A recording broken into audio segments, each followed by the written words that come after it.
If you're new to my channel, I'm just a girl who likes reading romance, fantasy romance, paranormal romance, any kind of genre of romance in general. And I also happen to have cerebral palsy, and it would mean the world to me if you would subscribe to my channel. I post new videos every Monday, Wednesday, and Friday. Today's video is going to be a romance recommendation video with disability representation, because if you guys don't know, July is Disability Pride Month.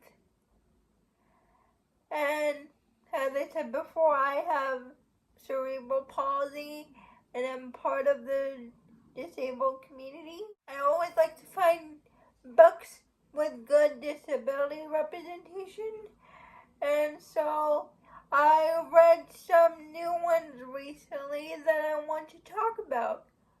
Some of these books I have mentioned before on my channel, but 3 of them are new, so I thought it was time to make a new video. Also, I saw my friend Ava do this video, so if you want more recommendations, I'll leave Ava's channel down below in the description. Revive Me by Nikki Castle, and I just really related to the hero so much in this book, because we follow Roman, who is an MMA fighter, but there was an accident while he was fighting, and because of that incident, he has now an incomplete spinal injury. He was working so hard to get back on his feet, but all the doctors kept telling him, there's no way you can be the fighter you once were. So he grows very disheartened, and he doesn't want to go to physical therapy anymore. He just sits in his wheelchair. His best friend and his mother beg him to continue physical therapy, and he meets his physical therapist. His physical therapist refuses to give up on him. When he doesn't go to physical therapy, she goes to his house. She kept pestering him, like, why didn't you go to physical therapy? And so he relents, and she starts working with him. They become friends, and eventually they become more than friends, and it's his romance with his physical therapist, and Roman has to come to terms with the life he thought he was going to have, the career he thought he was going to have, with his new reality. And it's all about acceptance for where you've been and where you are now, and Roman realizing that there's more to life than being a professional MMA fighter. As someone in the disabled community, I really related to Roman's journey. Slapshot by Chelsea Curto. Now, this is a hockey romance. The heroine is the hero's private chef, but there's disability rep in this because the heroine's daughter, she can't speak, and the heroine's daughter was born not hearing, and because of that, her husband divorced her because he didn't want a daughter with a disability. And the way the hero is with the heroine's daughter, heroine moves to the hero's house with her daughter, and she's always translating between the hero and the daughter because the hero doesn't know sign language. Well, the hero decides to learn sign language. He tells the heroine, I don't want you to keep translating for me all the time. I want to communicate with her by myself. So he takes sign language courses, and there was a scene in here that made me cry. When the hero asks the heroine to get married, the daughter assigns to the hero, did that mean you'll be my daddy? 'Cause I never had a daddy like my other friends who love their mommies. And the hero says, I would be honored to be your daddy, and that made me cry. Hat Trick, book 4 in the DC Star series by Chelsea Curto. Riley, the hockey player who gets into a car accident and loses his leg. He doesn't know what to do with himself now. He's wallowing in his grief and his sadness.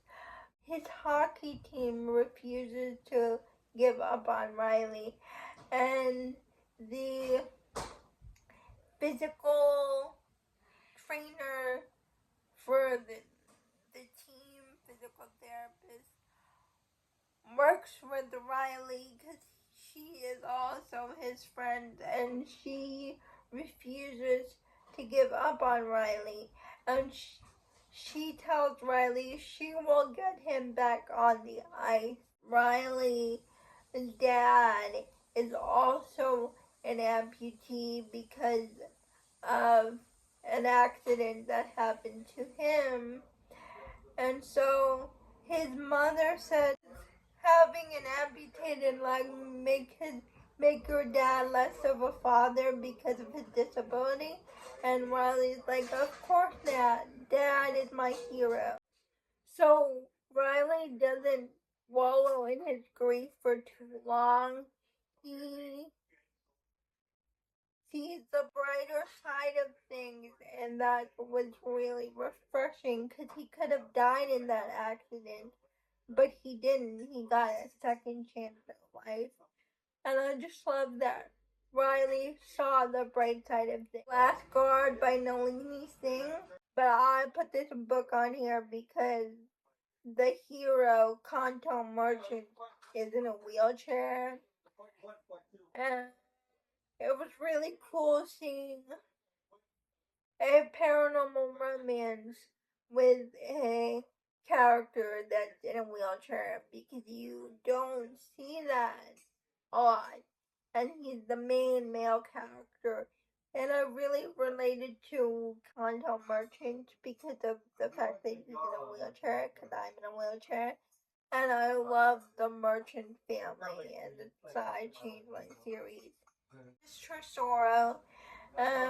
We're following the heroine, Sophia, I think that's her name. She's in a wheelchair, but I can never pronounce the disability that she has. Her father doesn't treat her poorly. He ignores her, and he marries her off to a mafioso.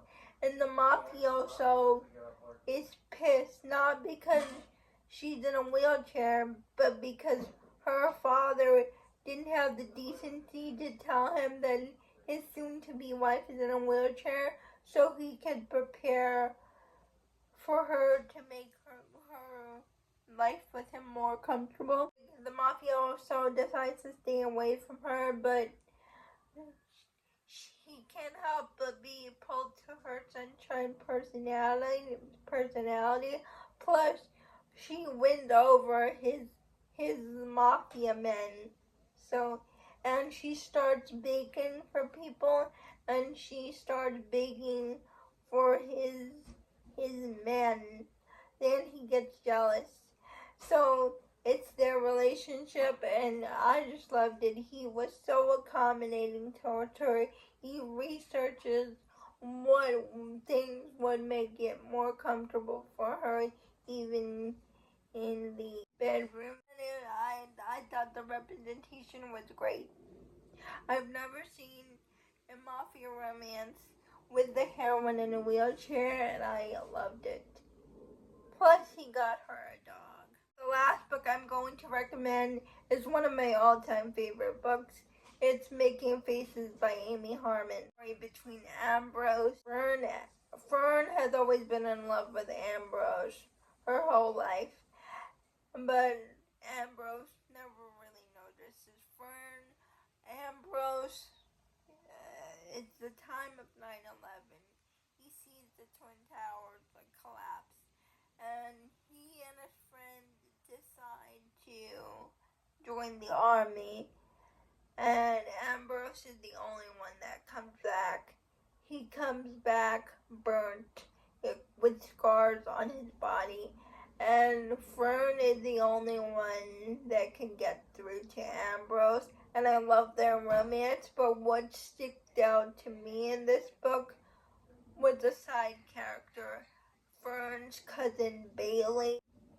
He has muscular dystrophy, and I want to be Bailey. I want to have Bailey's personality and his outlook on life. And the thing that happened to Bailey in this book, I don't care how many times I read this book, it made me cry. The things that Bailey says about having a disability, I thought like someone was speaking to my soul. I felt seen for the first time when I read this book years ago, and I just loved it. It's one of my favorite books of all time, so please, if you're going to read anything on this list, please let it be Making Faces, because Bailey left a mark on my heart that I will forever remember, because he's just a cool character. Those are all the books that I have with great disability representation. Please let me know if you have read any of these books. I would love to know. Please like, comment, and subscribe to my channel. Liking this video would help me out a lot. And I'll see you on Wednesday. Bye.